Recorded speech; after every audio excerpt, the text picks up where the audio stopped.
Sekarang yang lagi rame kan ya, jangan bilang lo pecinta kopi kalau lo minumnya kopi gula aren. Ya tapi kan itu titik awalnya mereka kenal kopi. Jadi buat gue tuh kayak kopi gula aren tuh sekarang identitas kopi Indonesia selain tubruk nih. Meskipun awalnya memang ada gulanya. Lama-lama nanti nyari kopi juga yang nggak pakai gula gitu. Berarti lo yang pertama dong World Certified Jazz dari Indonesia. Kenapa mau mulai ke sana? Kan belum ada jalannya. Waktu gue tinggal di Malang ada kompetisi nasionalnya. Kayak seru juga nih ngejuri. Akhirnya coba-coba nyari kompetisi negara lain. 2011 mulai aktif di SCAI, kemudian gue ngikut ketuanya aja, dia ngejuri di Singapura. Tapi dulu tuh semua harus bayar. Lu bayar pakai duit sendiri. Plus poinnya apa? Enggak ada sih, maksudnya itu ini investasi kita gitu. Investasi. Kopi ini selalu berubah. Kita tahu cupping score Q grader itu pakai form dari 2004. Tahun 2024 SCA sudah memutuskan bahwa cupping formnya akan diganti. Gila, gue capek-capek belajar 20 tahun pakai gini, tiba-tiba diganti nih. Artinya apa? It's always evolving. Jadi makanya gue bilang kalau ada orang bilangnya expert, I have a big questions ini.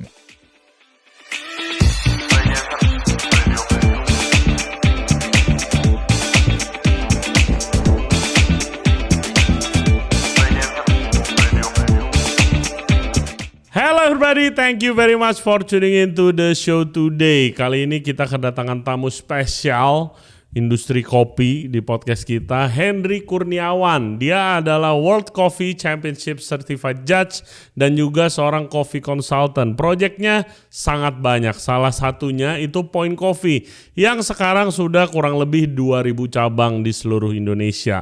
Selain itu dia juga mantan owner dan juga founder dari ABCD Coffee. Siapa yang nggak tahu? Dan lebih dari itu dia adalah founder dari Jacowik. Jadi jasa orang ini sangat-sangat besar buat industri kopi di Indonesia. Bahkan gue cukup yakin kalau dia nggak mulai ribet-ribet nih, yang nanti dia akan ceritain itu industri kopi di Indonesia itu nggak akan seperti ini sekarang. Apalagi kita sekarang punya juara dunia dari berbagai cabang di kopi di dunia.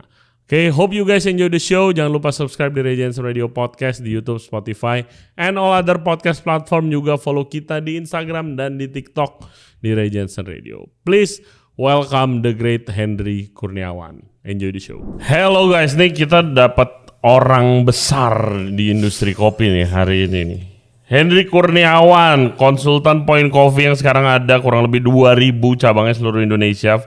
Mantan founder dari ABCD Coffee, juri International World Coffee Certified Judge, dan gue yakin kalau doi nggak mulai dulu sulit-sulit, susah-susah industri kopi di Indonesia, mungkin nggak seperti sekarang dan mungkin kemungkinan besar tidak ada kali juara-juara dunia kopi dari Indonesia. Welcome to the show, Hen. Halo.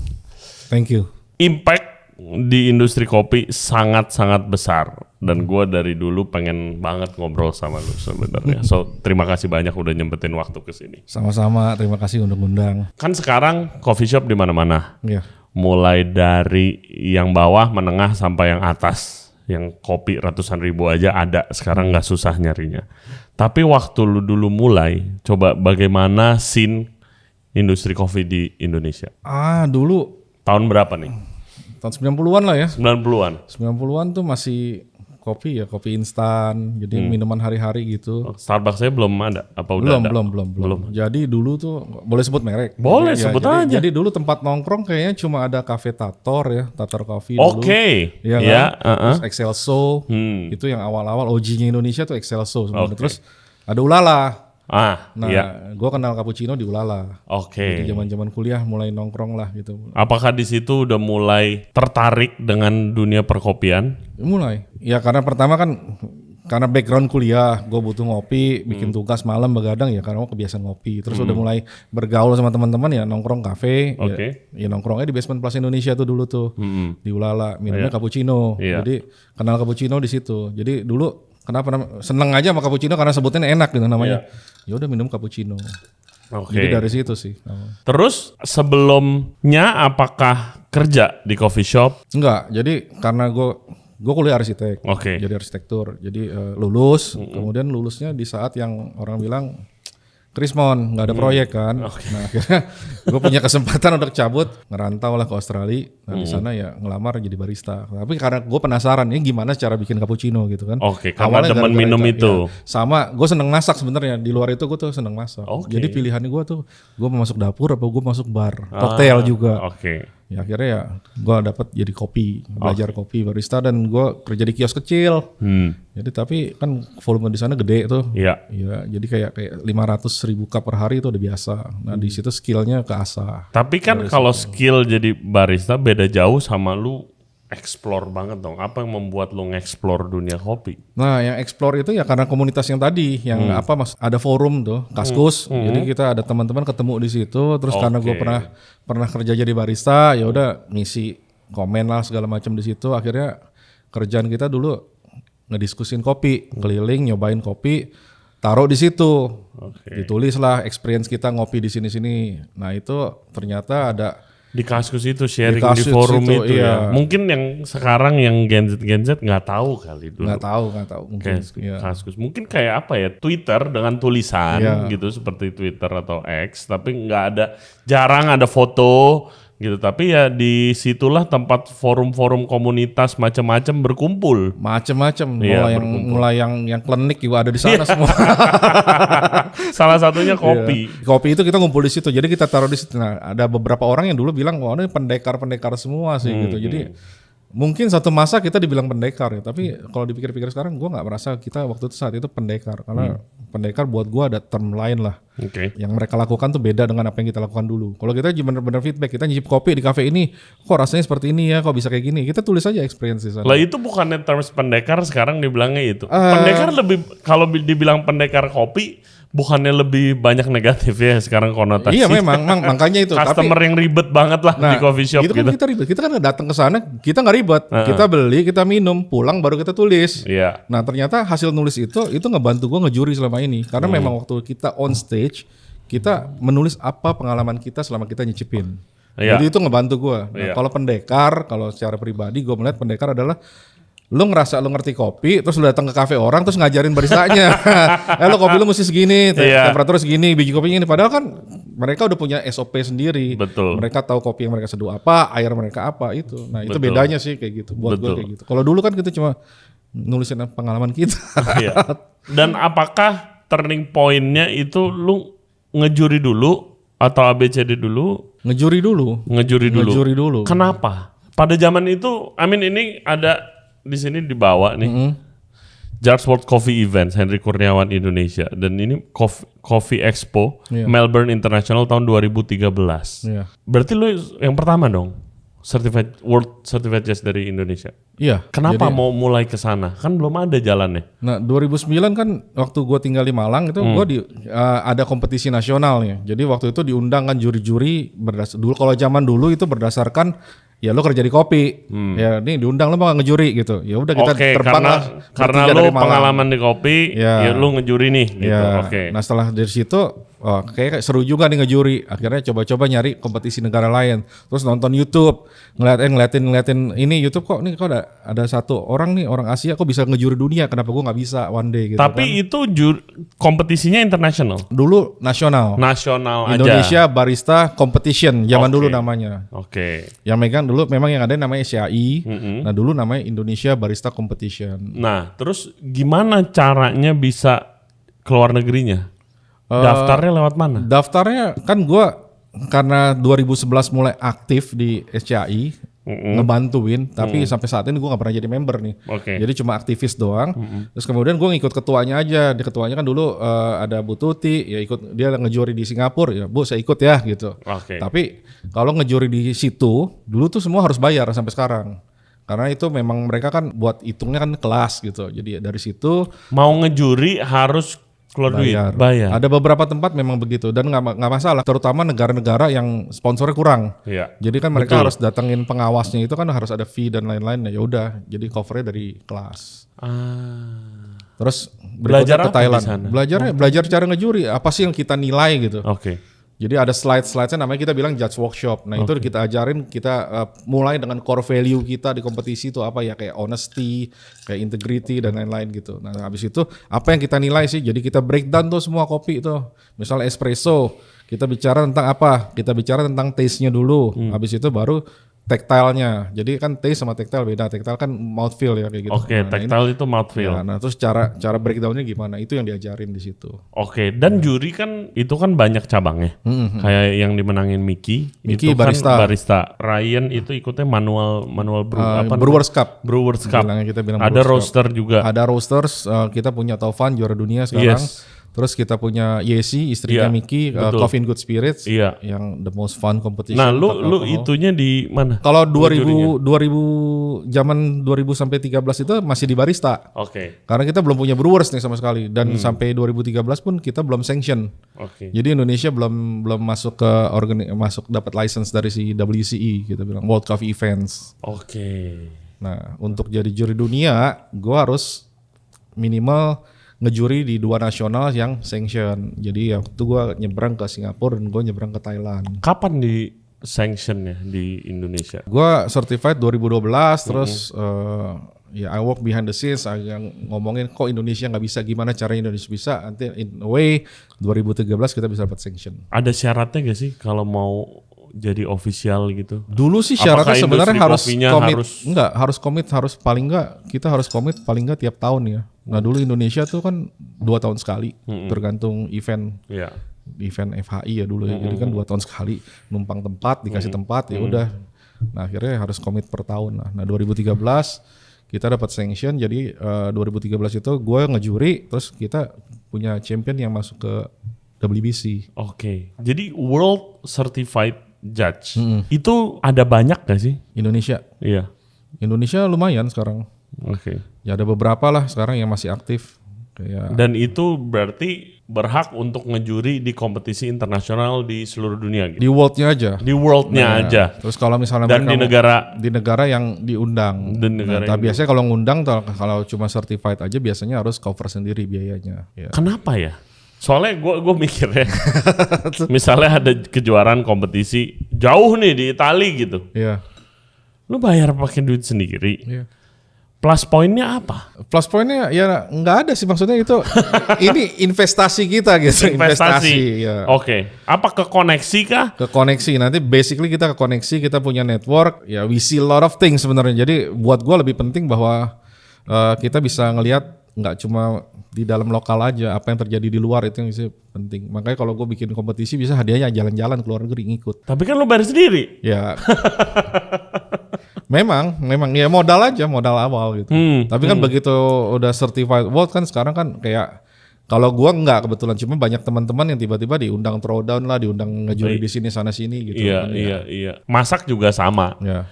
Waktu gua diundang waktu itu di FHI, jadi juri tuh pertama, terus kayak seru juga ya, terus ditawarin sama ketua asosiasinya, Chef Rafa, ketua asosiasi ACP itu, untuk kayak, Ray lu mau gak ngejuri nih di Singapura, atau nanti kalau itu bisa di Taiwan atau di Korea. Sekalian jalan-jalan nih, boleh. Boleh, Chef. Budgetnya gimana, covernya? Soalnya kan kayak kompetisinya 4 hari. Tiket, makan gitu segala macam, hotel. Enggak, kalau juri tuh selalu budget sendiri. Wow, wah berat nih gue bilang gitu. Dan gue langsung mikirnya kayak plus poinnya apa nih buat gue ya? Gue harus tinggalin kerjaan gue mungkin di sini 1 minggu gitu. Berat juga lah orang lagi pengangguran ya. Jadi kayak ke Singapura, ke Thailand itu nebeng teman yang pergi ya, nebeng yang pergi. Jadi kayak World Championship pertama gue di Melbourne itu 2013, itu ada yang berangkatin, ada yang beliin tiket. Jadi ada satu pengusaha kopi, dia bilang nih uang $1,000 US buat pergilah katanya. Nanti one day lo jadi aset negara buat beliau gitu. Amin. Jadi dikasih ke sana. Nah, tapi kan 1,000 buat tiketnya doang. Nginepnya dari mana gitu. Makan. Nah, nginepnya gue punya temen di Melbourne. Jadi gue tinggal nginep aja di tempat saya mas kata gitu. Tapi tempatnya dia tuh 1 jam dari venue. Jadi Indian gue pagi-pagi ya gue harus bangun jam 5, mandi, terus naik kereta sampai Central, terus naik tram sampai Melbourne Showground untuk jam 7 kalibrasi. Gitu. Jadi tiap hari begitu tuh rutenya. Nah selama perjalanan itu sebenarnya gue dapat nama sekolah kopi yang gue bikin kemarin. Jadi karena gue bengong di kereta itu pagi-pagi. Masa ini bagus lu sharing kayak oke kan wah certified judge world keren banget gitu. Tapi ya mulainya tetap harus berjuang juga. Jebakan Batman sampai sekarang pun masih begitu. Sampai kalau misalnya kita quote yang sekarang aja pun itu tempat tinggal gue tuh pasti jauh dari venue. Jadi kalau gue bercanda nih, kalau juri-juri kaya the closer to the venue. Kalau gue tuh 1 jam.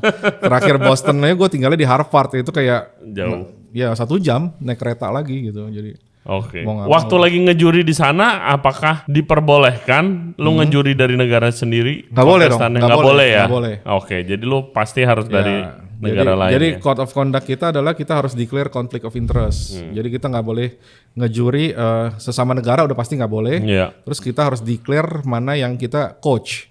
Oke. Atau kita punya teman dekat gitu, itu juga harus declare. Jadi kita nanti schedule-nya kita nggak akan dikasih mereka. Berarti sertifikasinya itu banyak ya? Nggak Iya. cuma judge. Tadi lu sebelum podcast bilang ada rep dan juga coach itu beda lagi sertifikasinya. Nggak, coach ya kan siapa aja mau nge-coach boleh. Kalau Oke, rep kalau itu, coach boleh. rep itu kan pengawas kompetisi. Iya. Nah itu semuanya berawal dari certified judge. Oke, kalau lu udah punya title-nya certified judge dan itu harus tes juga, pastikan. Dan harus kalibrasi ulang setiap 3 tahun. Oke, harus renew. Kalau mau jadi representasi ofisial dari World Coffee WCC, Events ya. nih, gimana? Kalau ngerasa udah cukup pengalaman, ya terus tinggal minta reference ya letter dari 2 rep yang ada, Oke. bahwa bilang gue mau ikut program nih rep in training gitu. Jadi nanti WCC confirm ke referralnya, boleh nggak nih orang ikut gitu. Kalau boleh ya udah masuk program Training lagi. training lagi. Jadi ngikutin nemenin si repnya. Oke. Jadi nemenin rep in charge-nya. Nah tapi nanti lo yang bikin schedule-nya, lo yang jadi head judge-nya, sambil dipantau, dinilai semuanya. Oke. Nanti kasih feedback, oh dia kurangnya di ini nih, kayak misalnya lagi deliberasi dia kelamaan, kita tulis feedback. Terus nanti kita kirim ke WCC baru laporin dikasih ke dia, oh lo butuh waktu lagi nih buat beresin yang isinya. Oke, lu harus ngejudge berapa kali lagi Iya, mungkin iya, gitu dan seperti iya, itu. betul. Ada berapa rep di total di dunia? Terakhir 44 nih. Ya. 44 enggak? Oh, dikit ya. Indonesia cuma gue sendiri, Oke. 1 lagi training, baru mulai training, 1. Nice. Terus Malaysia udah 3 sekarang, tapi yang 3 ini semua juga gue sempat mentorin mereka. Berarti lu itu di tengah-tengah waktu Indonesia coffee boom.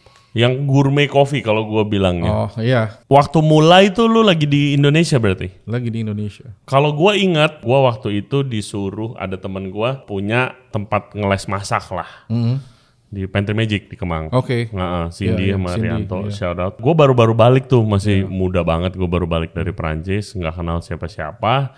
Kenal mereka terus dia bilang, Ray, gue sering ngadain kelas masak, kayak lu datang aja buat kenalan. Nah kebetulan gue lagi random datang, ada anomali Ya. untuk ngejelasin, oh ini kopi Indonesia dari mana. Itu gue mind blown dan kebuka pikiran gue, hah kopi? Sempet gue nanya, kalau begitu mahal dong kopinya. Oh iya 20 ribuan pada waktu itu. Wow mahal sekali. Iya. Gue ingetnya waktu mulai-mulai itu Iya, betul. masanya. Waktu 2008 gue ke Malang, 2008-2010 itu kan gue di kafe itu kerja. Itu yang sama kayak anomali model bisnisnya. Jadi Iya. sama-sama kopi Indonesia. Iya. Nah, waktu kita ngejuri awal, itu dulu profesi barista juga belum banyak yang tahu. Iya. Nah, waktu gue mulai 99, kalau kita bilang, lo kerjanya jadi apa? Gue jadi barista. Semua jawabnya which law firm. Karena kan sangat-sangat similar sama barista. Enggak, gue cuma bikin kopi. Oh gitu, barista gitu kan. Nah, awal-awal kompetisi 2011-13 itu kita roadshow. Jadi kita sama SCI kan untuk mengenalkan profesi barista, kita keliling kota. Jadi gua, Irfan, Agam, bos Anomali, Mira, Adi 5758, Mirza yang sekarang di Starbucks yang di trainingnya manajer. Ini legend-legend Kita nih keliling semua. Kita keliling, kita ngangkatin mesin, bersihin mesin, ngejuri juga, semuanya kita lakukan. Tujuannya untuk memperkenalkan profesi barista.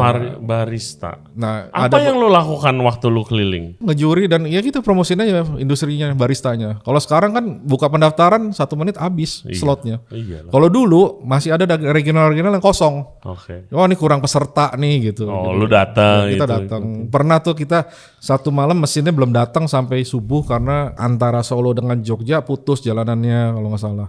Jadi kita nungguin mesinnya terus akhirnya set up mesin, ya kompetisi mulai. Ya Wow. dulu kita begitu. Wow. Ya, ini yang merintis gitu kan. Gua rasa industri masak chef ya, makanan lah, kompetisi-kompetisian dan asosiasi-asosiasi yang di kulineri itu menurut gua personally bisa belajar banyak dari kopi sih.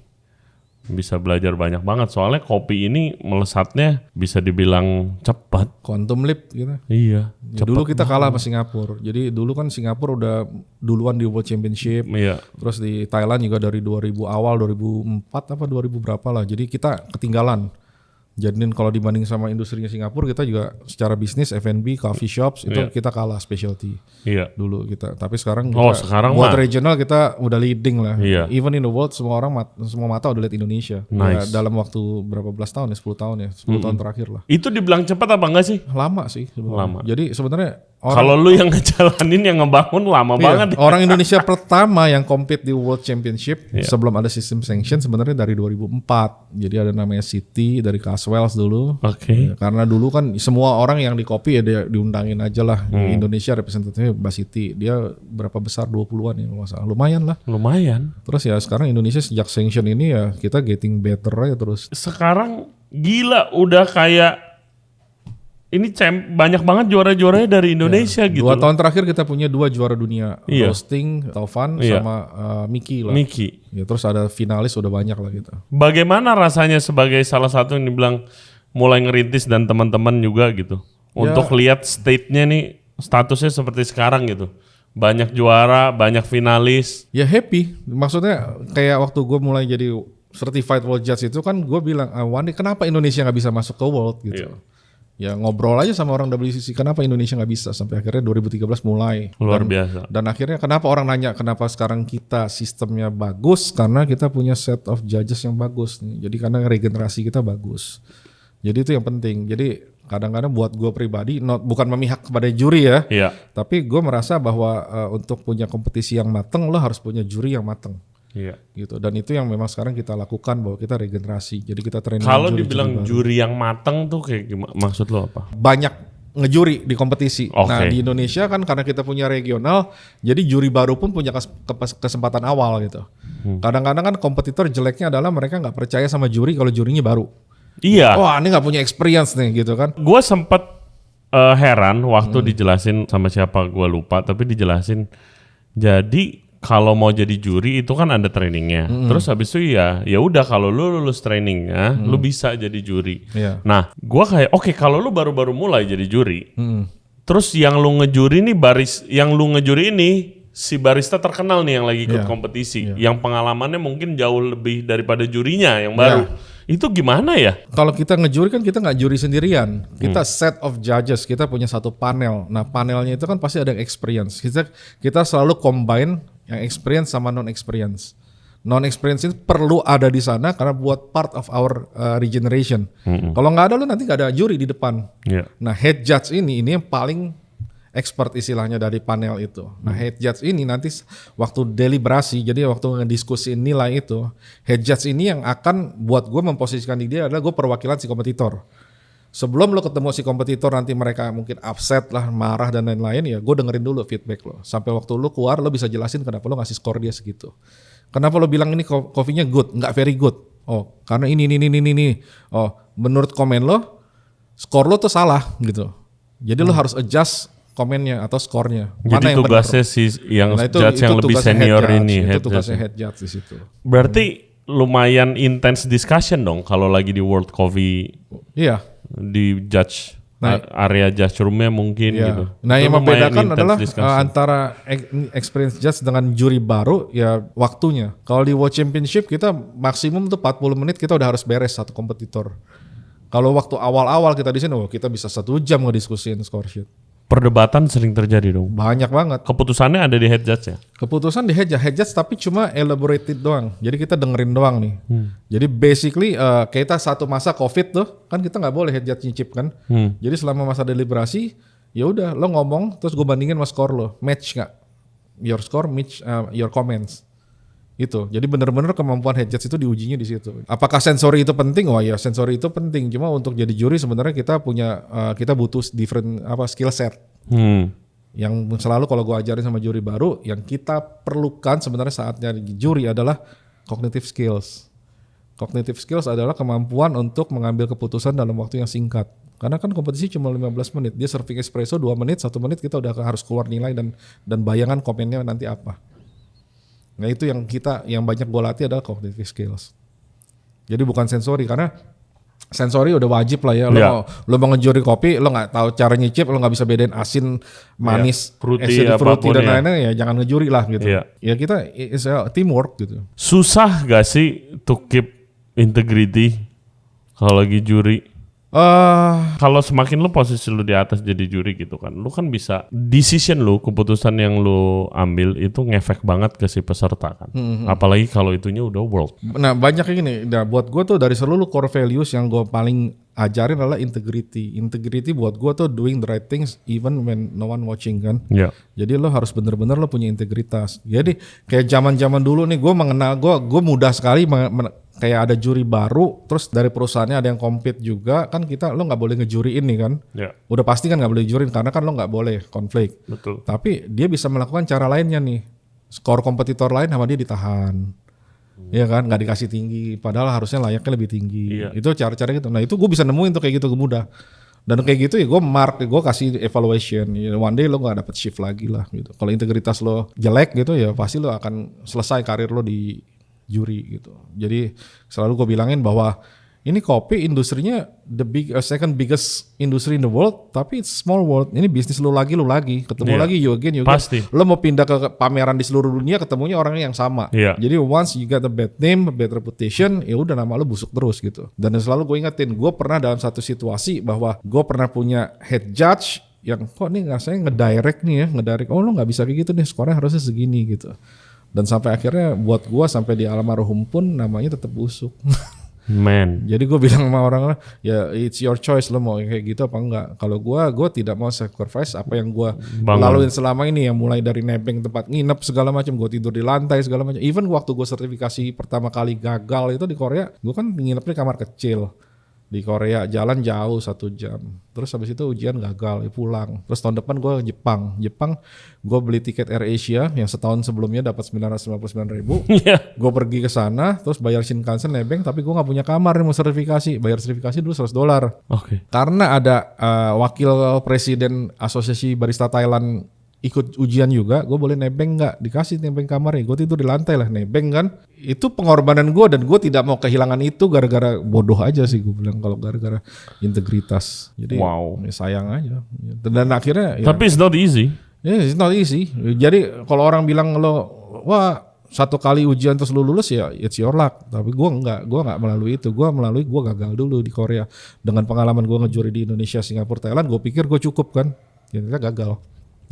Dengan pengalaman gue bikin ribuan cup sehari di Sydney, ternyata gagal. Gue suka begini sih, kan waktu ngejuri ya, kan ada makanannya, ada profilnya, gitu segala macam, profil kontestannya atau timnya. Gue lihat anjir dari Sulawesi Selatan, udah kesini ke Jakarta, pasti kesulitan nyari dapur prep. Gua tahu standarnya mungkin di sana tidak setinggi Jakarta. Tapi ya kualitasnya ya produk yang ada di hasilnya yang lagi di juri ya jauh banget standarnya. Gitu sama yang seharusnya lah. Tapi gua ngerti itu anjir jauh. Kesian banget. Masa nggak dapat apa-apa ke sini gitu kan.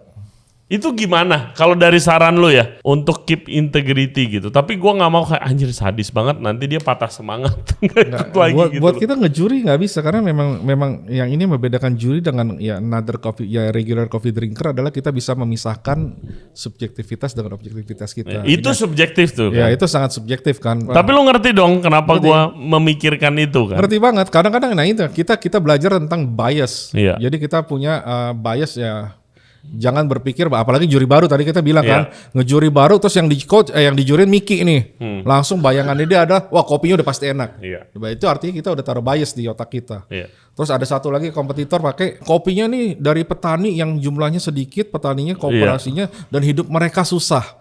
Nah itu udah mulai haloring bias yang kita anggap bahwa nanti kita harus punya empati sama mereka. Kita nggak bisa, bener-bener nggak bisa. Jadi memang kita harus bener-bener objektif. Ya lu aja udah abis mati-matian ke Korea, gagal mah gagal aja ya. Iya, nggak lulus, udah gitu selesai. Jadi bener-bener harus objektif kita. Nah, memang ada beberapa yang satu sisi ada satu segmen yang memang kita menilai presentasinya mereka. Nah itu yang agak subjektif di belakang. Tapi itu cuma sekian persen dari puluhan persen. Presentasi itu yang waktu yang dijudge cara ngomongnya, body language dan everything. Itu masuk presentasi. Jadi apakah mereka ngomongnya clear, concise gitu, mudah mengerti nggak? Apakah cuma mumbling gitu? Nah itu kita nilai. Tapi itu presentasinya sedikit. Iya, terus genuine apa enggak? Nah ini yang paling sering gue lihat adalah sekarang lately gue ngerasa nih jadi kayak lomba acting sebenarnya.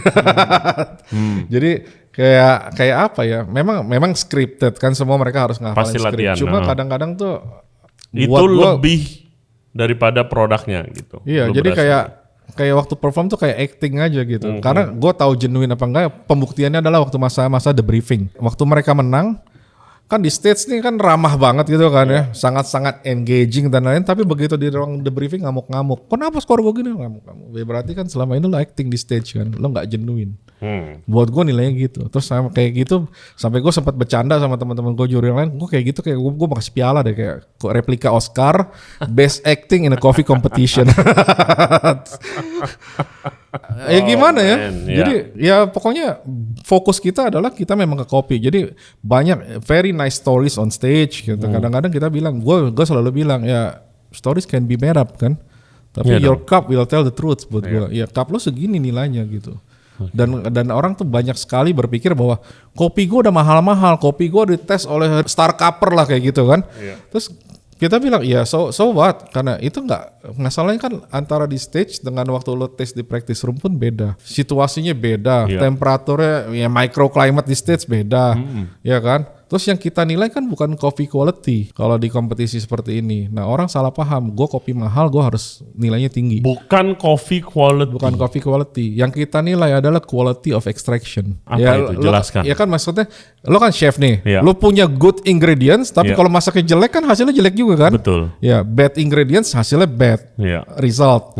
Tapi good ingredients kan resultnya bisa dua. Either bad or either good. Tergantung sama yang ekstrak kan. Kalau di kopi. Betul, sama persis. Nah, ya itu orang salah ngerti bahwa kopi gue mahal harus nilainya tinggi. Enggak, padahal ekstraksi lo jelek ya udah jelek. Soal palet gimana? Palet kayak kalau dimasak ya udah jelas ada suka orang yang suka asin. Ada yang bilang keasinan, orang suka asam bilang enak. Sebenarnya requirement untuk ngejuri di nasional kan sekarang kan sangat ngebantu kalau misalnya lo certified untuk misalnya Q-grader atau sensory SCA. Itu kan selama lo ngikutin tes mereka itu kan lo udah latihan sebenarnya. Jadi ada tes itu apa ya bilangnya solution ya. Jadi ada solusi yang asin, acid sama yang bitter. Nanti dikasih intensitas. Nanti lo cek dulu mana yang paling rendah sampai paling tinggi. Terus acidity mana yang paling rendah sampai paling tinggi. Yang 1, 2, 3 urutin tuh. Nah nanti yang paling susah adalah itu di mix.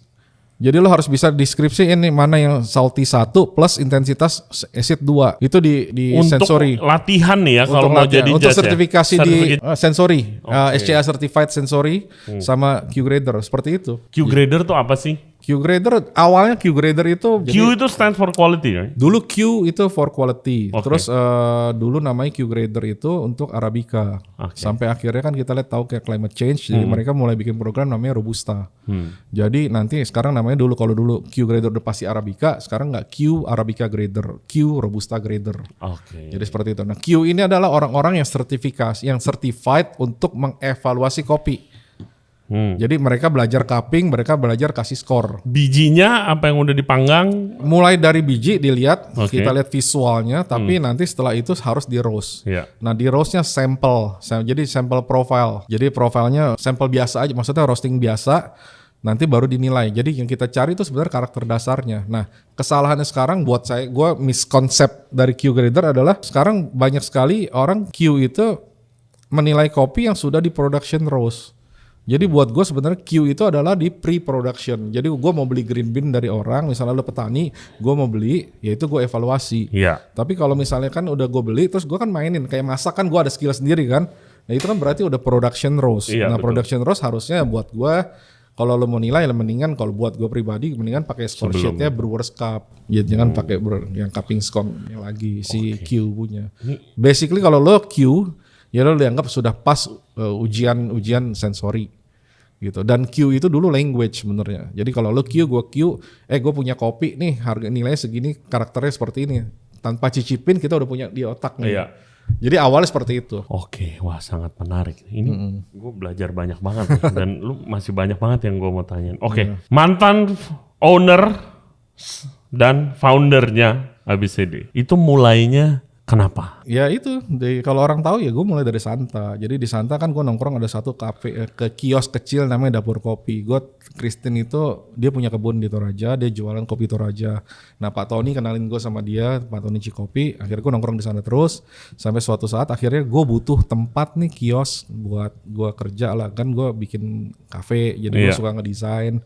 Gue butuh tempat buat ya gue ngumpet aja lah kerja. Akhirnya gue dicariin dapat tempat di pasar itu. ABCD apakah langsung mulai jadi course? Enggak. Oke. Karena siapa gue kalau gue misalnya belum siapa-siapa gitu kan. Jadi ya akhirnya ya karena gue certified world dulu terus gue mulai buka kios. Ya orang Jadi lu udah percaya. certified world dulu tuh ya? Baru abis itu mulai buka toko kecil di Pasar Santa itu ya? Iya. Gue waktu Pasar Santa lagi hits-hits ya, gue sering kan lewat-lewat depan toko lu, kayak apa sih ini? Apakah ini coffee shop? Oh bukan, lu bisa belajar kopi di situ. Jadi buka kursus kecil-kecilan lah. Terus dulu kan karena gue pasar harga gue nggak bisa lebih tinggi dari sekolah kopi lain lah ya. Jadi gue bukan coffee school pertama di Indonesia waktu itu karena ada sekolah kopi lain lah di sana. Cuma gue pricingnya berapa ya gitu kan? Gue cuma simple aja. Gue kan cuma di pasar, nggak mungkin gue lebih mahal dari mereka. Yuk gue taruh murah. Iya biarpun kecil, impactnya luar biasa. Ya buat gue. Dan sampai sekarang masih diomongin tuh. Karena gue mau create space in a small room. Kalau dihitung-hitung udah ribuan murid dari situ sih. Awal dari situ sih. Iyalah. Mungkin yang sekarang udah keren-keren nama coffee shopnya. Iya. Gitu kan mulainya dari situ. Iya. Jadi banyak sekali. Selain dari situ, how do you get by hari-hari ngejudge keluar duit banyak ke luar negeri? Setup kopi, konsultan? Konsultan. Jadi gue bikin coffee shop beberapa lah. Point Coffee, gimana kejadiannya? Kejadian. Gila keren banget Iya sih.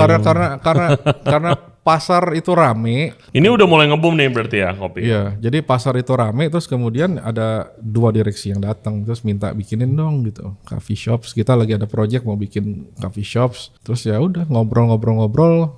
Akhirnya gue bikin ini konsepnya seperti ini. Akhirnya sekarang buka satu terus lihat 27 outlet. Istirahat dulu sebentar sambil kayaknya mereka menelaah bisnis modelnya nih bisa dilanjutin apa enggak. Jadi ada tahun kedua tuh sebenarnya vakum. Oke. Nggak terlalu aktif terus sampai akhirnya tahun 3 oke, kita jalanin udah mulai lanjut dan sampai saat itu mereka nggak jual franchise karena buat gue the good thing about this brand adalah mereka itu nggak akan jual sembarangan. Mereka harus make sure bahwa bisnis ini benar-benar profitable, jalan. Kalau nggak ya percuma. Karena kan nanti kalau misalnya lo jelek kan lo jual franchise, it's gonna be give you problemnya franchise tuh iya bisa backfire kalau si franchisee-nya nggak niat ngurusinnya, cuma buka-bukaan doang asal-asalan, ntar brandnya jadi ikut jelek. So far gue senengnya sama brand ini begitu. Terus udah gitu how they grow from within. Artinya semua baristanya di sana itu diambil dari pegawai toko. Jadi pegawai tokonya ditanya, lo mau belajar jadi barista nggak? Kalau jadi kopi masuk program kelas 1 minggu. Setahu gue ya, seingat gue dulu 1 minggu. Terus kalau lulus ya udah jadi barista. Kalau nggak lulus ya balik lagi ke toko gitu. Jadi buat gue tuh gue senengnya gitu karena mereka membuat kopi aksesibel pertama, terus akses untuk jadi barista juga. Iya. Gitu kan. Jadi kenapa gue ngambil kerjaan ini karena dengan jumlah tokonya yang puluhan ribu, paling nggak kalau misalnya gue bisa 10% gue bukain toko gitu ya. Buat gue kopi itu bisa accessible. Jadi lo datang ke coffee shop dengan daster gak cukup, nggak perlu nongkrong gitu kan. You just need coffee, good decent specialty coffee. Iya. Ya kan. Jadi gue kan advocating specialty coffee. Iya. Gue punya peluang besar untuk menyebarluaskan specialty. Nah waktu kita bicara specialty kan ada gradingnya kan. Nah grading gue right in the border aja supaya harganya nggak masuk akal. Ya, jadi gue nggak pakai kopi yang nilainya tinggi, nanti compensate-nya kan harga lo tinggi, nggak akan ada yang beli juga nanti. Buat apa? Jadi buat gue nggak accessible. Tujuannya aksesibilitas. Iya, mengenalkan kopi kan lebih ke luar, lebih banyak lagi gitu. Gitu. Jadi buat gue, I think itu berhasil banget sih. Ya puji Tuhan lah. Jadi peluangnya memang kesampaian lah buat gue yang gue harapkan dari situ gitu. Gila. Accessible. Kalau nggak percuma. Kalau nggak industri ini mati begitu aja. Iya. Toh, gue mengerti bahwa semua orang itu nggak akan pernah puas. Bener kan? Betul. Dia akan cari sesuatu yang lebih baik. Jadi ya lo start with brand ini, nanti lo mau upgrade, lo mau kenal kopi, lo mau cari yang lain ya, you can go to CG yang banyak kopi mahal, champion semua ada di situ, ya you can go there gitu kan, but you start with us. Betul. Jadi konsep gue begitu dulu, jadi ya puji Tuhan lah. Betul, ya nggak mungkin orang baru belajar ngopi langsung kopi yang mahal-mahal buat apa juga, nggak bisa appreciate juga kan, nah, sama itu, kayak makanan. Iya, makanya kan gue bilang kalau orang bilang masing-masing punya pasar sendiri ya, jadi nggak perlu lo ngomongin mereka lah. In a way, gue mulai dari Robusta, gue mulai dari kopi saset, 2-in-1 zaman dulu. I started from there. Jadi kenapa orang sekarang harus jadi masalah? Wah lo, sekarang yang lagi rame kan ya, jangan bilang lo pecinta kopi, kalau lo minumnya kopi gula aren. Iya kan? Betul. Ya tapi kan itu, emangnya buat kenapa? gue kan titik awalnya mereka kenal kopi. Iya kan? Apa yang Tuku lakukan sebenarnya luar biasa buat gue. Jadi buat gue tuh kayak kopi gula aren tuh sekarang buat gue ya, jadi udah kayak identitas kopi Indonesia selain tubruk nih. Betul. Iya kan? You know Vietnamese coffee. Ada yang pakai telur. You know Thai coffee yang pakai drip, yang pakai espresso, pakai susu kental manis. Ya, mungkin gula aren ini buat gue ciri khas Indonesia udah. Yang dan memang dimulai dari Tuku. Betul. Iya kan? Dan dengan jumlah yang dia jual sekarang banyak, dia udah menghidupkan banyak orang satu sisi kan dari segi employment.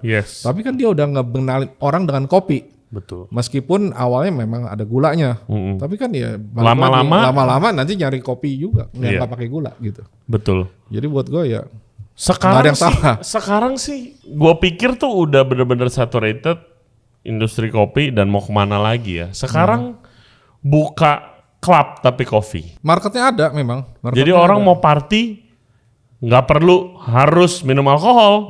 Klub halal lah ya. Iya, minum kopi. Lagi rame itu. Lagi rame. Kan pertama Bajawa, terus Kaizen, terus sekarang yang terakhir Sayap Suci. Iya nih, Sayap Suci. Gue bingung.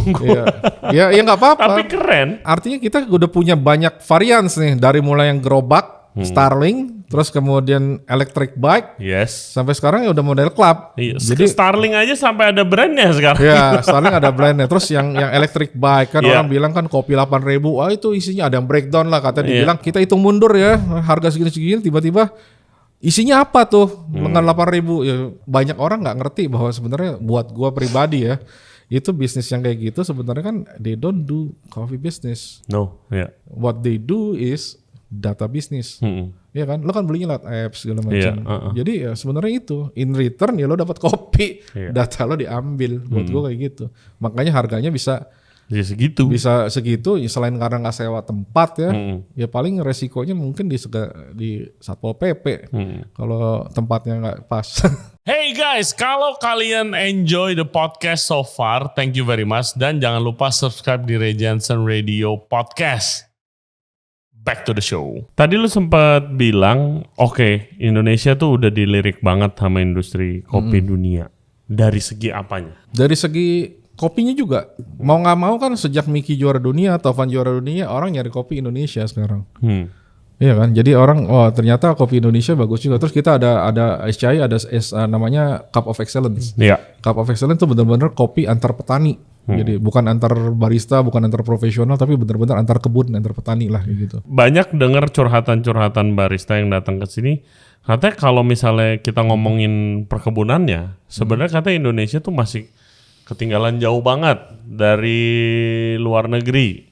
Gitu. Katanya metik masih pakai tangan. Kadang yang belum ready udah dipetik karena takut rusak dan nggak sempet. Kualitas teknologi agriculture-nya itu belum ngejar gitu. Tapi at the same time lu bilang dilirik juga gitu. Apakah ready untuk itu teknologinya segala macam, sistemnya? Sebenarnya kalau panen itu yang dipetik kan yang merah. Berarti kan harus handpick. Jadi selective handpick gitu. Jadi itu yang harus dilakukan. Nggak bisa kayak zaman dulu itu di strip. Jadi satu ranceng gitu kan ada hijau, ada merah, ada belum matang, ada busuk. Itu diambil semua di roast bareng. Tapi kan dulu kebutuhan pasarnya seperti itu. Indonesia ekspornya kan seperti itu juga kan. Nah sekarang kan udah makin pinter. Jadi petani co-op segala macam udah mulai belajar ya petik yang matang. Siapa yang tugasnya untuk edukasi petani-petani? Edukasi petani sebenarnya semua orang sih. Buat gue semua pemegang kepentingan shareholders di industri hulu ke hilir ini punya kepentingan yang sama. Cuma kan kadang-kadang lu orang baru di kopi terus tiba-tiba datang ke kebun ngajarin orang kan nggak mungkin. Nah itu yang gue lakukan dengan sekolah kopi gue dulu. Gue nggak punya akses ke kebun. Gue nggak bisa ngajarin petani itu untuk nanam lebih baik. Bener dong?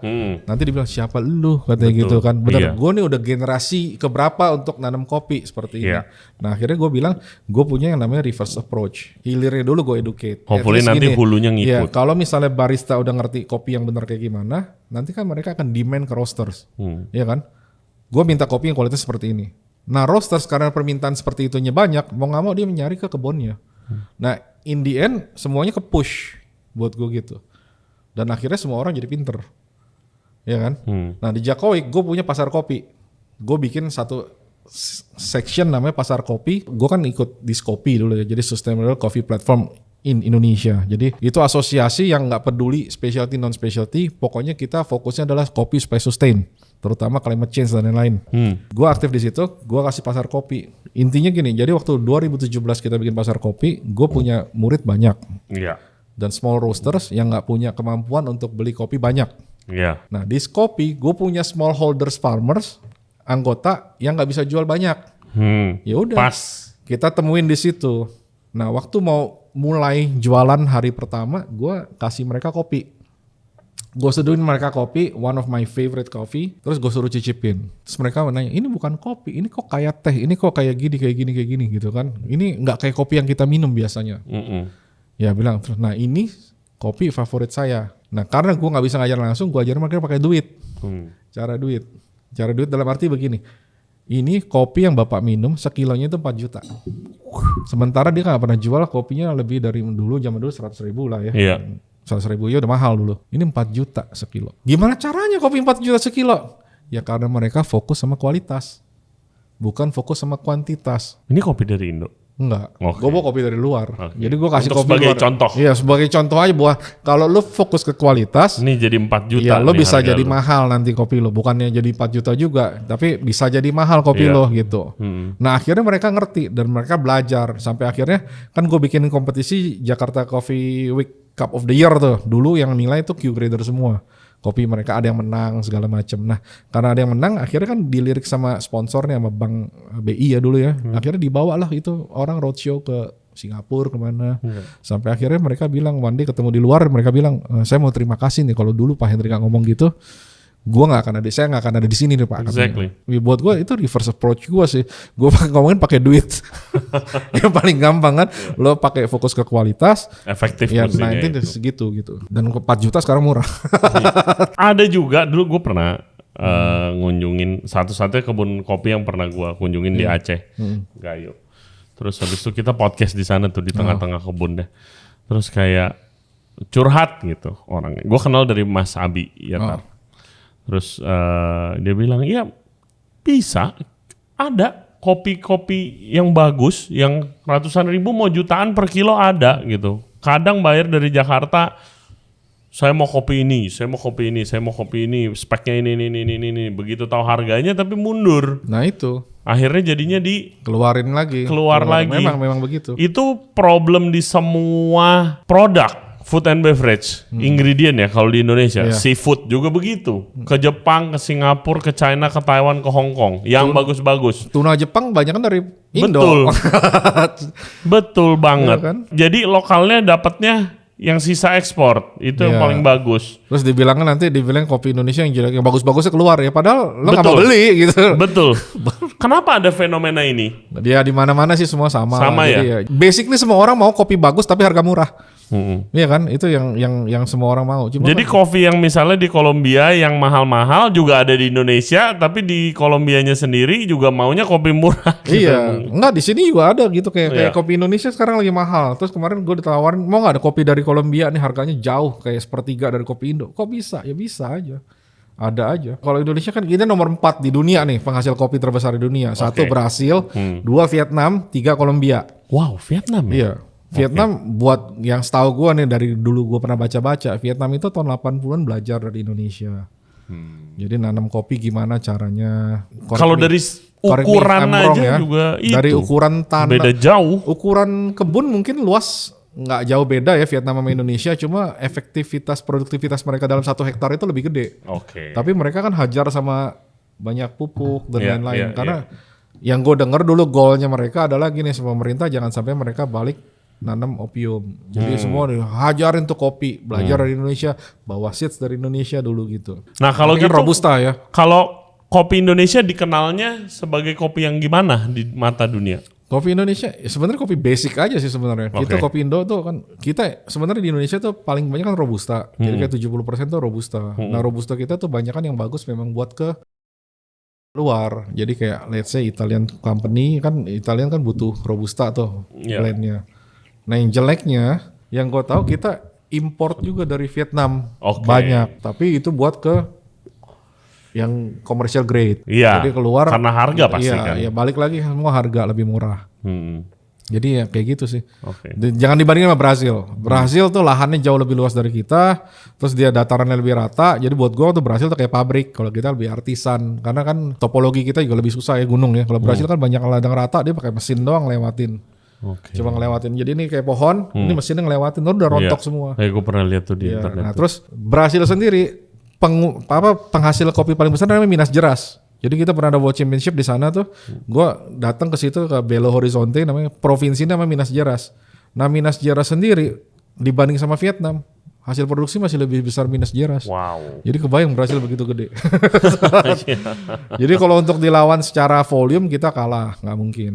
Terus udah gitu jeleknya adalah Indonesia kayaknya sekarang udah mulai banyak beralih nih. Beralih gimana maksudnya? Gue sempat ke Entrekang 2-3 tahun lalu, terus banyak petani yang udah mulai nanam bawang diganti kopinya. Karena lebih menguntungkan. Karena secara per hektarnya lebih produktif. Bawang. Ya itu harus dijaga. Tapi banyak denger juga, sering bahkan kalau ada orang kopi lagi di interview di podcast mana atau lagi bikin reels di Instagram dan di TikTok, kayak kopi ini udah mau punah. Katanya tahun segini 2050 atau berapa? Orang bilang 2050 itu udah cut by half Arabica ya. Karena climate. Mostly karena climate change. Tapi karena gini, kalau kita bicara tentang Arabica ini cuma 1 dari 124 spesies yang masih punya nilai dagang. Sebenarnya ada 4. Arabica, Robusta, Excelsa, dan Liberica. Tapi 2 ini yang kita bilang punya nilai jual paling gede lah, yang worldwide trading. Karena Liberica dan Excelsa itu lokal biasanya. Nah, yang orang khawatir adalah Arabica. Arabica ini kalau kita bilang sebagai orang yang rewel. Jadi dia nggak bisa kepanasan, nggak bisa kedinginan, nggak bisa kebanyakan hujan. Nah, jadi daya tahan terhadap hamanya juga lebih rentan karena dia kan lebih manis ya. Kalau hama kan pes nggak mau sama pahit kan. Nah, Robusta kan lebih pahit, banyakan kafeinnya, banyakan chlorogenic acids. Jadi pasti Arabica lebih rentan. Tapi bukannya nanti kalau dari industri bukannya jadi ngopi jadi susah, tapi mungkin spesies lain yang kayak seperti tadi lu bilang, Robusta juga awalnya gara-gara climate change. Nah, Robusta kan namanya Robust, bandel kan. Jadi Robusta itu kan ketemu 1000 tahun setelah Arabica ditemukan istilahnya. Jadi Robusta ini memang mau ditaruh apa di mana aja digeletakin juga dia hidup. Nah, Arabica butuh tempat yang dingin buat tumbuh. Nah, tempat dingin kalau climate change makin warm, berarti kan ini kan gunung nih. Lo kan harus makin ke atas. Nah, makin ke atas kan berarti makin kecil kan, di atas lahannya makin kecil. Nah, itu yang dibilang nanti bakal extinct karena nggak ada tempat lagi. Di luar itu nanti ada deforestasi, hutan ganti segala macam. Kayak kita denger lagi di Aceh nih kemarin, ketemu tambang emas, kebun kopinya 2000 hektar mau diganti. Ya, lagi rame nih sekarang itu. Jadi ketemu tambang emas. Jadi climate change emang sepengaruh itu. Kan kalau climate change semua makin warm, yang kena bukan cuma kopi, ada wine sama tepung. Wheat kan. Nah, wheat lebih mengkhawatirkan buat gue, bakmi. Iya. Jadi ya pasti kena. Nah sekarang lagi dicari lah Robusta. Makanya Robusta yang dulu nggak ribet, tinggal petik, proses, jual, roasting. Sekarang mulai makanya ada Robusta grader, ya itu mereka mulai mencoba mengolah Robusta ala Arabica. Effortnya lebih banyak. Nah karena effort lebih banyak nanti harga akan naik, yang pasti gitu. Terus ada varietas ada spesies yang lagi dinaikin lagi namanya Stenovilla, itu yang dibilang mirip sama Arabica. Untuk menggantikan nanti eventually.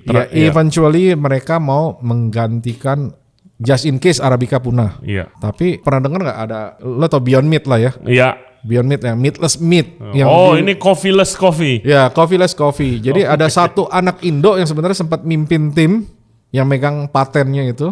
Wow. Untuk bikin kopi bukan dari kopi. Terus dia udah sukses bikin kopi dan dia udah bikin kacang, selai kacang, sama dia bikin coklat bukan dari tumbuhan. Semua factory made. It's not my favorite thing. Ya, basically, tapi kan kalau lu ngomong semua yang kita minum itu flavors. Yeah. You can break down flavors based on chemical compound. Ya kan? Ya udah dikumpulin aja semua situ. Yeah. Cuma waktu gua tanya kafe ini dari mana, dia nggak bisa. Ya itu secret. Yeah. Nah, rasanya kopi ya bisa. Yeah. Yang tapi untuk konsumsi, I'm sure kayak orang kayak lu lebih prefer yang coffee from coffee, right? Adanya itu, tapi kan basically sebenarnya sama kayak decaf. Orang kan benci banget sama decaf kan. It's a joke, orang bilang tuh orang kopi tuh buat apa lu ngopi? Iya. Tapi terus kayak dosa banget lo minum decaf. Tapi padahal buat gua, I don't know ya. Tapi buat gua ngelihat decaf itu sebenarnya buat solusi one day kalau gua udah nggak boleh minum kafein. Gue rindu experience ngopi, gue rindu tastingsnya, tapi gue nggak boleh kafeinnya. Kan banyak orang kayak gitu. Betul. Jadi orang udah kena jantung, kena stroke, kena kolesterol tinggi, kan lebih baik menghindari. Nah mereka rindu craving kan, ya udah gue minumnya decaf. Jadi jangan disalahin sebenarnya. Decaf itu ya ada marketnya. Bukan karena orang bilang lo lemah lo gitu, enggak. Itu memang karena memang health conditionnya tidak memungkinkan mereka untuk caffeine intake. Gue dengar cerita kopi mau punah nih, gue keinget kayak ceritanya pisang. Jadi pisang dulu gue pernah nonton dokumenterinya. Pisang itu dulu seluruh dunia yang paling populer tuh satu spesies yang kayak kalau sekarang pisang Cavendish kan, yang ada supermarket apa gitu. Dulu namanya spesiesnya tuh namanya Gros Michel. Kenapa kalau misalnya nonton film atau film kartun kulit pisang tuh licin kepleset? Karena kulit pisang itu yang licin. Gros Michel itu makanya terkenal. Seluruh dunia nanamnya itu, tapi gara-gara ada satu penyakit mati semua, nggak ada sisanya. Makanya diganti spesies lain yang populer. Mungkin kopi juga akan begitu eventually. Kopi dulu begitu Indonesia ya. Jadi waktu Indonesia dapat kopi dari Belanda pertama kali tahun 1696 masuk pertama kali. Terus gagal banjir dan lain-lain, terus 1699 Belanda tanam lagi di BSD sebenarnya di Tangsel. sebelum sukses dan taruh di Malabar. Itu ratusan tahun sampai 1750 itu kalau nggak salah ya kita namanya Arabica. Dari Etiopianya, dari Yemen, dari India kita dapetnya. Ya. Tapi masa itu panen semua mati, pohon semua mati gara-gara leaf rust. Jadi karat daun kalau mulai kayak karatan gitu tuh. Nah itu akhirnya ketemu diganti sama Robusta. Nah setelah itulah Indonesia mulai nanam Robusta. Jadi bukan baru pertama kali kejadian, ini udah pernah kejadian di Indonesia. Nah akhirnya Arabica sekarang porsinya cuma 30%.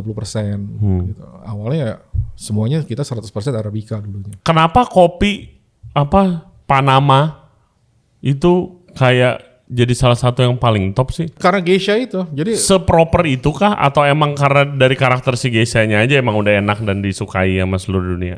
Geisha ini kan sebenarnya nama gunung, jadi nggak ada hubungannya sama band atau Jepang. Jadi nama gunung di Ethiopia. Gua waktu denger kayak ada ini dari Jepang atau gimana? Terus ada satu varietas, jadi ini Arabica, varietasnya geisha. Ini sebenarnya varietas sudah hilang, udah dianggap extinct sampai kemudian berapa puluh tahun lalu ketemu di Costa Rica. Nah terus kemudian ada satu orang pensiunan namanya Price Peterson, pensiunan Amerika, ya orang sana kan pensiun di Panama. Ya di Panama dia buka kebun. Dia dapat seeds-nya itu dari Costa Rica. Dan ternyata itu geisha. Dan kemudian waktu dia tanam, dia nurture itu kebun dengan baik sampai 2004. Tahun ini geisha nih umurnya 20 tahun jadi anggapannya ya, tahun kemarin 2004 dia ikut kompetisi namanya Best of Panama. Dan akhirnya itu kopi menang dan memecahkan rekor harga. Jadi tahun itu sekitar $40 per kilo. Di pelelangan gitu ya. Dari yang harganya cuma $2-3 jadi $40 dia jual. Nah sejak itu semua orang nanam geisha. Nanam geisha jadi sekarang kalau orang singkatnya kalau nanya geisha itu apa ya Rolls Royce-nya kopi lah. Iya. Gitu. Harganya kalau di bawah $1 juta kayak sulit ya kayak sekarang. Jadi ya, gila. Sekarang harga kopinya tuh kalau lelang geisha itu udah nembus si $10.000 per kilo. Nah gue pernah diminta ke coach tiap hari minumin tuh kopi gue $10.000 per kilo ya, tapi per serving itu sekitar $4,5 juta, $250. Crazy. Nge-coach tiap hari minumin itu tes ulang. Jadi buat gue pribadi nambahin pengalaman gue, nambahin spektrum gue. Gue dari kopi paling murah sampai kopi paling Iya, murah. lo harus tahu semuanya. Range gue udah sampai segitu. Jadi yang membedakan itu adalah pengalaman. Iya. Ya spektrum gue udah segini nyobain. nih. Yang beberapa orang baru mungkin masih kecil, tapi gue udah sampai sini. Jadi range gue udah lebih jauh. Ya gue mulai sih, gue starting to appreciate more. Apresiasi lebih ke kopi dari ngobrol seperti orang seperti lu, ya kan Miki dan teman-teman. Dulu gue ke Jakowik gara-gara lihat pertama kali nih chef ke Jakowik gitu, lihat-lihat. Terus karena ya banyak kenalan teman, ketemu Rian di CG kan di booth-nya. Ini cobain kopi nih. Gila enak banget. Dia bilang, iya kopi dari Kolombia. Beli deh. Gila kalau pagi ngopinya ini top banget nih gitu kan. Beli deh, ya udah beli. Sekantong gitu kan. Sekantong harganya 550.000 tapi berapa? Aduh tapi nggak ya udah coba aja deh gitu. Udah malu ya mundur ya. Udah banyak nanya tapi nggak beli nanti. Iya makanya nggak enak juga kan. Tapi sekarang udah mulai bisa appreciate sih. Sama halnya seperti makanan ada yang mahal banget. Ya puji Tuhan sebagai juri ya dapat akses ke sana mudah. Nah itu dapat akses terus kita kan kayak F1 jadi prototype kopi tuh kita terima duluan, kita taste duluan sebelum mereka laku jadi kita udah nyobain duluan lah. Yes, ini ada satu part lagi dari perjalanan Carlo yang kita harus bahas, Jakowik. Idenya dari mana? Idenya karena ini mais. Oke. Lu ke situ terus kayak Indonesia harus ada nih gitu. Dan dulu ini 2013 2014 that's the best mais, festival style. Jadi kayak carnival. It's so fun karena yang lain kan trading, trade show kan. Kalau ini lagi festival. Iya, kalau trade show kayak terus, corporate banget. Jadi waktu pulang dari sana makanya gue bilang jangan jadi orang kurang piknik. Kalau piknik you see the world kan. Nah, akhirnya lo kan bisa bawa pulang. Nah, salah satu yang gue bawa pulang adalah ini. Nah, waktu 2016 itu kan murid gue udah cukup banyak yang seperti gue bilang. Akhirnya ya udah gue bikin aja deh. Kok gue kan nih Indonesia producing countries, tapi kita tidak punya event kopi yang seperti itu. Punyanya ya trade show nebeng di pameran yang lain. Iya. Kenapa nggak bikin? Dan kebetulan gue punya murid, terus muridnya itu ternyata dia kerja di satu tempat yang punya space untuk bikin Jakarta Coffee Week. Akhirnya ya udah kita mulai dari situ 2016. Nah 2 bulan itu kita masih kurang tenan istilahnya. Masih kurang tenan, akhirnya ya kontakin personal satu-satu teman kita yang roster lah. Buka ya, akhirnya boom ternyata. Apakah dari awal langsung penerimaan market Jakarta itu langsung excited? Iya, karena emang udah rindu pengen bikin ada itu ya? Bukan, karena kita build dari sekolah kopi go dulu. Jadi kita udah build enthusiasm dari situ. Jadi begitu kita announce, datang semua. Nice. Dan akhirnya ya kita basically kita lahir di peak. Jadi lahir di hanggar itu, kayak kandang. Kita Jakarta Coffee Week itu once become the hottest coffee show on earth, literally. Wow. Karena di hanggar AC-nya mati. Gue pikir sampai kita dimaki-maki sama tenant, sampai akhirnya kita pindah ke hall ballroom yang dinginnya luar biasa. Yang orang nggak expect panas, ternyata dingin menggigil. Dan akhirnya kita udah bisa ke hall yang lebih gede. Jadi ya start from small. Nah, gue cuma mau jadi platform kenapa kita nggak ngumpul, kita producing countries, kenapa kita harus keluar gitu ngeliatin event kopi dan dulu itu susah banget karena memang cuma lokal aja. Kalau sekarang kita nggak invite lagi orang-orang luar, tapi ya memang temen aja, gue mau datang, go ahead gitu datang. Gue masih ada booth nih, ya lo mau isi apa sih? Gue kaget banget sih, jujur waktu kesana ya gue bukan orang kopi ya. Jadi kesana gila, udah kayak acara international. Ya, International ya, itu event. kan emang goalnya maunya seperti itu. Yang membedakan kita adalah dengan trade show adalah kita anak-anak boleh masuk. Iya kan? Jadi kita sediain tuh playground buat mereka main. Jadi anak gue yang koordinator tahun ini, yang anak gue masih 6 tahun sekarang, I want this lagi ya tahun ini ya. Jadi kita bikin slide segala macam. Buat gue sama kayak Baby Chino di Australia. Kenapa ada menu itu ya gue mau itu my future market. Jadi ngebiasain anak-anak datang ke coffee show dulu. Selain mengakomodate gitu kan. Jadi orang tuanya datang, anaknya main ya dia bisa belanja. Harus dicontoh sih sama industri makanan sih. Banyak kan kayak event-event gitu kan anak-anak nggak boleh masuk gitu kan, nggak boleh pakai celana pendek. Yes, aduh itu. Itu gue nggak mau kayak begitu. Gue mau mau pakai apa terserah. Jadi kita bikin nyari itu. celana gara-gara itu. Iya. Mau ke sana nggak boleh masuk ya. Ya kita tahu lah di mana itu. Man, what a journey. Gitu. Dan impact lu menginspirasi banyak orang. Itu orang lain yang nilai lah. Kalau gue ngerasa gue masih belum ngapa-ngapain. So what's next for you? I'm gonna restart my life yang pasti kan. Terus kemudian just in time WCC atau World Coffee Events ini. Yes. Mulai tahun ini mau bikin kelas juri yang belum pernah ada sebelumnya. So I'm gonna offer one classes yang nggak pernah ada di Indonesia. Jadi kelas juri. Oke. Ya so I'm preparing for that. Ya, sama ya bikin nanti basic kelasnya tetap ada. Very excited dong nih. This year kan? This year. Ya. Kapan sih? In few months. Kelas itu akan akan rilis tuh end of February next month. Ya, siapa yang boleh daftar? Semua orang. Semua orang boleh daftar. Tapi yang ngajar cuma boleh rep doang. Oke. Cara daftarnya gimana mungkin buat? Nanti cara daftarnya langsung login ke WCC-nya sendiri, websitenya World Coffee Championship. Oke. Jadi langsung official dari sana. Nanti sertifikat of participation dari mereka. Oke. Jadi register ke sana, bayar di sana, we do the class. Nanti ya digital send dari WCC. Oke, boleh. Terus nanti namanya udah masuk ke database WCC. Jadi one day misalnya lo mau ikut sertifikasi, nama lo udah ada nih gitu di situ. Jadi untuk ngebantu awal. Tapi kan tetap harus ngejuri di nasional dulu 2 kali nih kalau mau sertifikasi. Habis itu baru lo pakai modal sendiri lah, investasi. Ya investasi lah itu. Iya. Ya lihat udah ada jalannya, udah ada yang bukan jalan. Ya sekarang lebih mudah lah. Kalau dulu kan kita mesti nyari kompetisi kan dulu susah ya, nggak sebanyak sekarang. Betul. Sekarang tuh like every week tuh ada kompetisi di seluruh dunia. Dengan champion ini dari Indonesia, itu efeknya sampai ke seluruh Indonesia gak sih, barista mungkin jadi semangat lagi. Iya, semua orang mau jadi Miki, mau jadi Rian sekarang ya. Belum lagi karena endorsement sana sini ya kan makin menarik lah gitu kan. Kalau dulu kan orang mau jadi barista gara-gara film Filosofi Kopi. Yes. Ya sekarang itu ya kan sama-sama nge-boost industri ini. Betul. Ya sekarang siapa yang mau jadi Henry Kurniawan lagi nih? Waduh, janganlah, capek. Capek. Ini kita ada banyak questions dari pendengar. Iya. Thank you guys for the questions. Keep them coming. Yang paling menarik seperti biasa kita akan tanyakan ke guest kita. Pertama dari Raidjah. Apakah ada potensi dari kopi Indonesia yang belum tergali? Pasti ada, karena ini satu contoh ya. I don't believe in expert in coffee. Oke. Karena apa yang kita pelajari sekarang pasti akan berbeda dengan kedepannya. Jadi semua potensi itu pasti ada. Nah sekarang ini dengan ada programnya CEO ini sebenarnya we're getting there. Jadi ini sekarang prosesor ini apalagi muda-muda sekarang ini mulai ngulik. Oke. Ya, untuk mendapatkan hasil kopi yang lebih baik gitu. Di lain selain IKRI ya, kita punya namanya Institute Coffee and Cocoa Research Institute Indonesia. Itu ada di Jember. Coffee and Cocoa. Ya, satu lab yang istilahnya orang-orang yang scientist dan lain-lain itu bertugas untuk breeding kopi.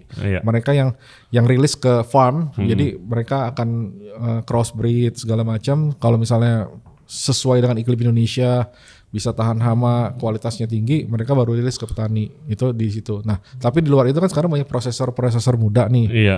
Ya kan? Jadi mereka udah mulai ngulik-ngulik. Cuma memang buat gue pribadi ya, varietas kita memang masih kalah dibanding sama Geisha dan lain-lain itu, sama Sidra. Jadi memang modal dasarnya kita kurang di situ. Belum harus di situnya yang dipupuk. Nah, yang nyolong-nyolong kayak begitu sebenarnya kayak Cina, kayak Thailand, mereka udah nanamin Geisha tuh. Mereka beli dari Panama ditanam gitu. Cina aja udah mulai nanam kopi. Jadi kalau kita tahu century gitu ya, bahwa dia orang teh, mereka udah punya kopi, udah punya farm. Gue kemarin ke farm itu mulai coba nanam geisha juga tuh di situ di Gayo. Ya. Mulai coba kan. Iya. Ya kita agak terlambat sih, Iya. karena kan itu kan baru ketahuan jadi apa enggaknya kan 5 tahun. Iya. Jadi ini nanam kopi sekarang kan kita baru tahu sukses apa enggak 5 tahun kemudian. Habis itu harus di cup lagi. Dan untuk bilang bahwa itu geisha Gayo itu belum bisa, karena yang gue pelajari dari mentor-mentor gue ya lo harus 3 cycle untuk bilang bahwa geisha itu geisha satu daerah ini. Iya. Jadi itu dipetik, ditanam lagi sampai 3 kali. Iya. Jadi udah 3 kali baru lo bisa bilang bahwa itu Indonesia. Challenge-nya yang untuk tadi yang Ikri itu harus benar-benar komunikasi dan perkembangannya harus setara dengan perkembangan industri juga mestinya kan. Nah, Dan itu orang-orang yang industri harus terlibat juga ke sono. Yang gue harapkan adalah mereka keep up dengan taste profile yang sekarang. Iya. Apalagi ini kan ngebut yang gue bilang kan. Kita baru tanam sekarang, baru tahu 3 tahun, 5 tahun. Iya. Tapi kan market udah berubah terus. Iya. Trennya sekarang rasanya udah berubah terus. Betul. Nah itu kalau mereka nggak keep up ya mereka ketinggalan, akhirnya nanti susah jual lagi nanti. Iya. Nah sementara kalau yang small scale, small farm gitu kan mereka lebih lebih mudah ya. Jadi yang gue tahu kalau dulu kita semua, gue pernah nih 10 tahun lalu gue ke kebun di Bali, gue nanya ini varietasnya apa? Wah itu Cobra katanya. Yang ini apa? Oh yang ini. Di mix gitu. Jadi satu kebun di mix kan ada yang spesies ya ada varietas yang superior, ada yang inferior. Kalau lo blend kan sayang. Iya. Nah di luar negeri tuh udah mulai single varietas. Iya. Jadi lebih fokus, itu lebih untung. Terus kenapa namanya Cobra katanya? Oh itu karena daunnya kayak Cobra. Padahal ternyata cross Colombian dan Brazil. Jadi kayak gitu. Jadi dulu memang seperti itu. Kalau sekarang udah pada pinter. Jadi udah tahu gue kopi ini nih. Yang ini lebih mahal nanti harganya bisa karena kualitas lebih bagus. Jadi potensi selalu ada. Cuma kita harus tahu ada yang namanya limit dan limitation. Kalau misalnya varietas ini mau dipaksain ke apapun ya udah mentoknya segitu gitu. Tapi exciting times. It's easier to get a good cup of coffee sekarang buat gua. Pertanyaan kedua dari Maple Leaf 627. Iya. Dia punya beberapa pertanyaan nih. Pertama, ini pertanyaan dasar dari seorang mantan barista. Apakah untuk menjadi seorang barista kita harus sekolah perkopian terlebih dahulu? Enggak lah, ya kan? Pengalaman sama mau jadi chef juga nggak harus sekolah. Tapi baiknya ya ngerti. Iya. Ya harusnya ngerti dulu. lah. Ini contohnya gini nih, ngomongin pizza ya. Gue bikin pizza. Iya, kenapa lu bawa ini ya? Ini kan buat olive oil ya? Iya, betul. Ini mau di mana? Keren juga nih. Enggak, ini di mana-mana di Italia banyak. Iya, lu beli di Italia tapi. Cuma yang di emblem ini kan AVPN nih, Associazione Verace Pizza Napoletana, True Italian Pizza. Jadi dia mengeluarkan sertifikasi untuk pizza lo otentik Napoletana apa enggak. Oh itu ketat itu. Nah contohnya gini, gue dulu punya cafe yang di Bandung sempat, terus gue bikin pizza di sana. Jadi gue minta teman gue, dia bikin pizza enak. Dia bikin pizza tipe kering, isinya ini terus dia bilang ini Napoletana. Ya bukan. Ya otak gue itu Napoletana kan. Iya. Nah akhirnya 2018 gue ke Napoli nih. Gue daftar di kelasnya mereka 9 hari. Gue bawa resep gue tanya ini Napoletana bukan? Bukan. Iya bukan. Jadi apa? Terserah lu. Tapi yang penting bukan Napoletana. Bukan Napoletana. Nah itulah gue bilang pentingnya nyari guru yang bener. Kalau lu salah ya seumur hidup lu nanti salah takutnya gitu kan. Iya. Nah kayak gue akhirnya kan gue dibenerin waktu gue ngambil kelas di sana Napoletana. Iya, jadi sekarang gue pulang kan kopi. lagi tren nih Napoletana pizza di Jakarta. Iya. Jadi ada di Indonesia. Jadi beberapa gue cobain. Gue bilang oke, mungkin itu stylenya. Tapi untuk dibilang itu bahwa itu otentik Napoletana, enggak. Karena apa tapi ada yang masalah ada yang disertifikasi. Terus gue pikir entah gue yang diajarinnya salah di sana apa mereka yang tapi kan asosiasi buat gue ya lo kan cari member. Iya betul. Jadi ya I don't know. Iya. Oke. Jadi apa yang membuat pizza bisa dibilang Napoletana? Yang pasti nggak bisa garing. Nggak bisa. Chewy Napoletana. Nah buat gue pizza in the world cuma ada 2 types of pizza in the world. Napoletana dan lain-lain. Oke. Karena Napoletana dia kan udah masuk UNESCO Tangible Heritage kan. Betul. Jadi tahun 2017 udah official. mereka udah di official. Mereka punya strict guidance tuh untuk bikin Napoletana. Betul. Jadi ada 10 ada berapa lah itu mulai dari bahan, dari keju, dari tomat dan lain-lain. Di luar itu kan semua all Italian bilang gue bisa bikin pizza. Iya. Ya your version udah. Iya. Jadi buat gue ya pizza ya ada 2, 1 dan lain-lain, yang Napoletana dan lain-lain. Karena udah official. Ya udah official Yes. gitu. Nah lu kan kalau belajar ke New York style pizza Beda lagi. siapa lah, tiap toko beda-beda, ya kan. Nah itu gue senengnya kayak gitu. Jadi gue interest dengan satu hal. gue akan cari dari sumbernya dulu. Gue pengen tahu sejarahnya dulu. I go there, gue pergi ke Napoli, gue pengen kenal sejarahnya pizza gimana gitu.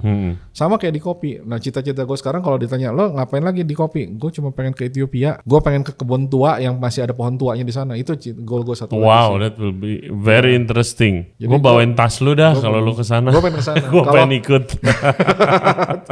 Jadi gue seneng kayak gitu. Gue seneng kayak gue seneng tasting histories. Jadi gue nyobain ke sana sini. Jadi gue pergi ke Vietnam, gue cari kedai kopi paling tua di mana. Gue pergi tuh di Ho Chi Minh ada namanya Cafe Leo.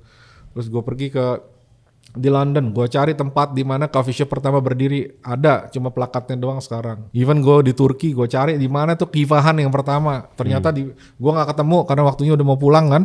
Ternyata di balik tembok yang gue senderin. Jadi one day gue balik lagi sana, gue mau ke sana. Terus gue selalu bilang ke murid gue, next time lo pergi, lo coba ke Florian di Venice. Itulah coffee shop tertua di dunia yang masih beroperasi sampai sekarang sejak 1720. Wow. Berarti 325 tahun sampai sekarang. Wow. Buat gua, you can tell whatever you say about your business, kopi lo terbaik di dunia, tapi lo bisa nggak last long 325 tahun?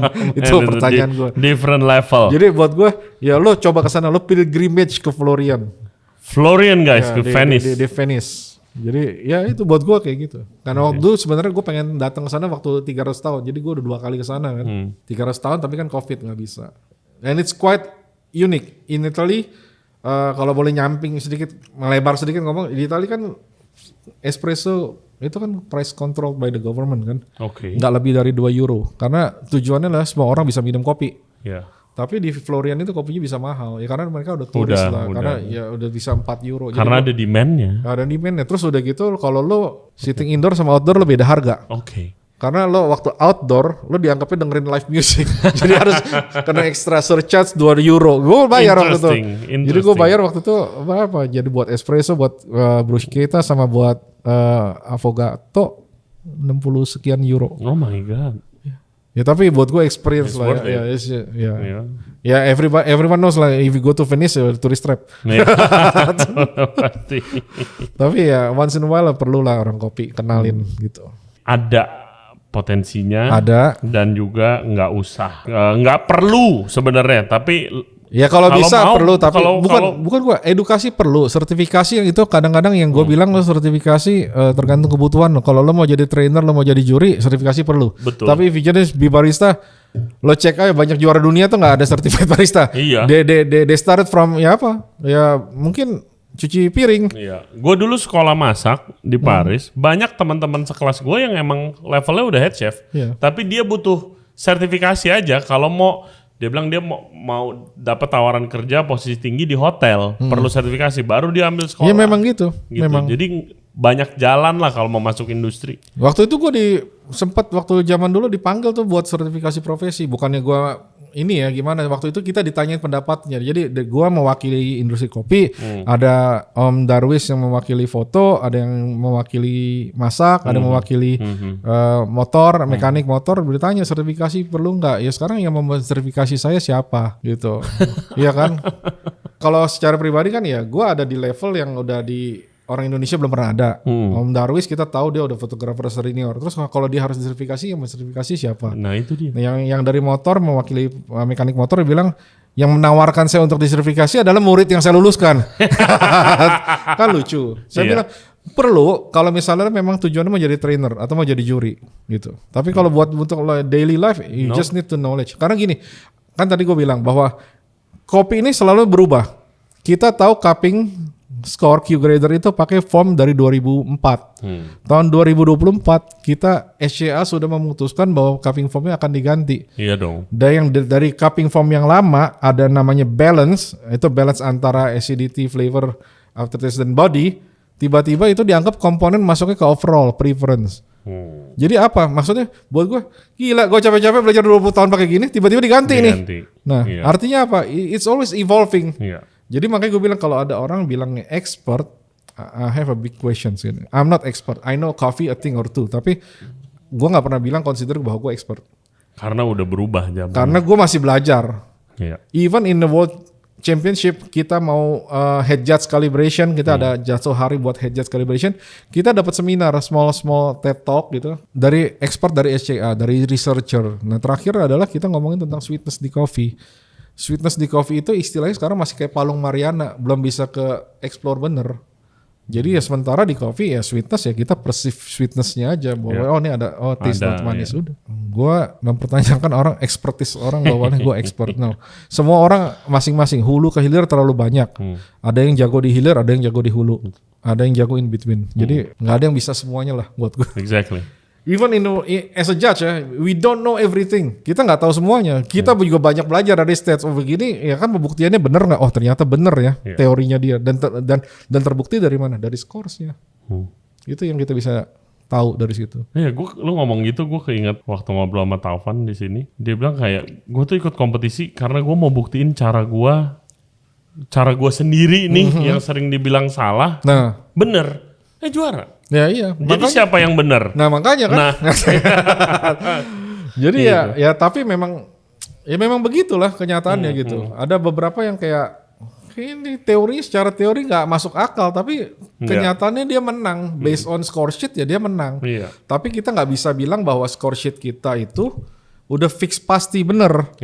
Nggak, karena kita juga memang tiap tahun tuh kita updated, kita updating gimana cara kita menilai itu kita update.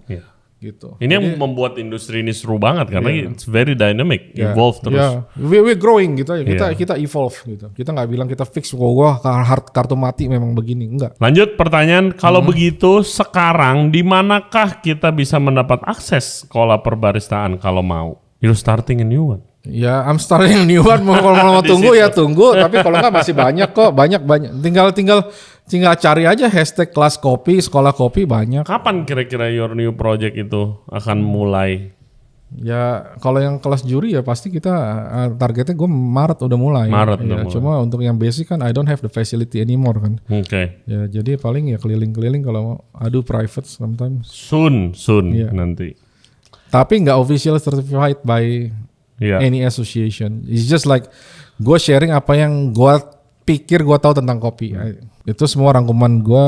Ya kalau dari 99 gue kopi sekarang udah 26 tahun lah ya. Ya masih baru. Dan mulai lagi kan nanti suatu saat, one day. Hopefully. Ya the good thing dengan belajar dari juri sebenarnya lo tahu apa yang dicari dari kopi. Gitu. Lanjut, bagi seorang pemula dan pebisnis, apakah harus dilakukan? Apa yang harus dilakukan untuk bisa melangkah ke langkah selanjutnya setelah memiliki modal? Oke, kalau misalnya mau buka coffee shop, apa yang harus dipikirkan dulu? Jawab dulu satu ini pertanyaan yang paling susah buat setiap murid gue sih gue tanya.